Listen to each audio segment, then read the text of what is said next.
The terrifying moment when it all began. A super earthquake and nowhere to hide. And then an even greater horror. A tsunami that sent a giant wall of water racing towards the coast, tossing cars, boats and buildings like fragile toys. It was exactly 2:46 p.m. local time when the earthquake struck. This was in the local government office in the city of Sendai, close to the epicenter. Papers, furniture, nothing was safe. This was the local air terminal where the ceiling collapsed. As far as hundreds of miles south in Tokyo, offices, homes and shops shook and rocked, leaving some people in tower blocks trapped without escape. When it really started to get quite serious, the shaking, at that point I just thought, I could possibly die now. I mean, this is, I don't know if I can get down the stairs in time to reach the bottom floor.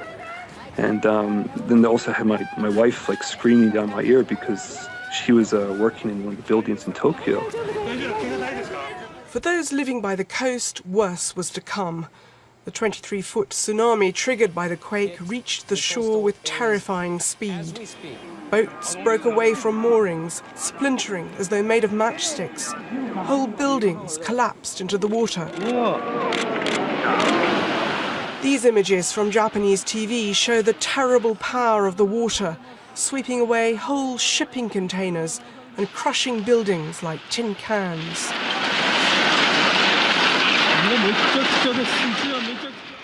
One entire ship carrying dozens of dock workers was simply swept away. Here in Miyako, the entire port was submerged. Cars and vans and even houses were swept up in the swirling current. One building here on fire. And further inland, the black wall of water continued its relentless onslaught over fields. Thick with debris, it absorbed everything in its path. Many abandoned homes were left half underwater.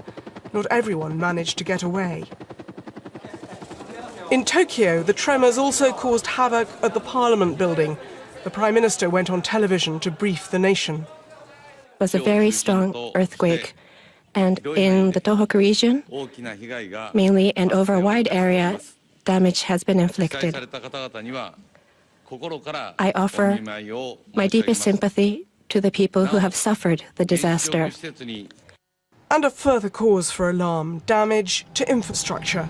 This oil refinery east of Tokyo caught fire as a result of the quake and then exploded to rage out of control. The flames billowed over 100 feet into the air, blazing like a fireball for hours.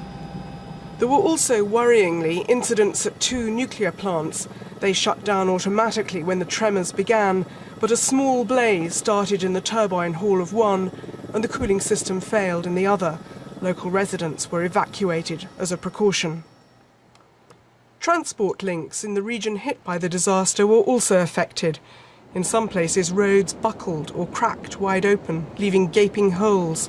Other coastal roads were swept away, or motorists found themselves stranded on bypasses, watching the swirling muddy water below, littered with debris, smashing into the embankment. And the airport in Sendai was completely submerged. The water crept up the runway. Passengers took refuge on the roof of the terminal building. In Tokyo, thousands of commuters were stranded when rail and road links ground to a halt. The BBC's Tokyo correspondent, Roland Burke, witnessed their desperation. Just look at this, a huge line stretching down into the distance, people waiting to catch a bus. There are thousands of people, millions of people on the streets of Tokyo tonight. All trains have been suspended. The official advice, if you're safe, is to stay where you are. But after the shock of this afternoon's earthquake, many people just want to get home. As nighttime fell, fires were still breaking out in the places that bore the brunt of the disaster. Rescue teams reported they'd found hundreds dead in Sendai and more bodies in other places. Many people are still missing. Aftershocks have continued. On this day of catastrophe, the scale has been so immense, it's hard to absorb it all. Bridget Kendall, BBC News.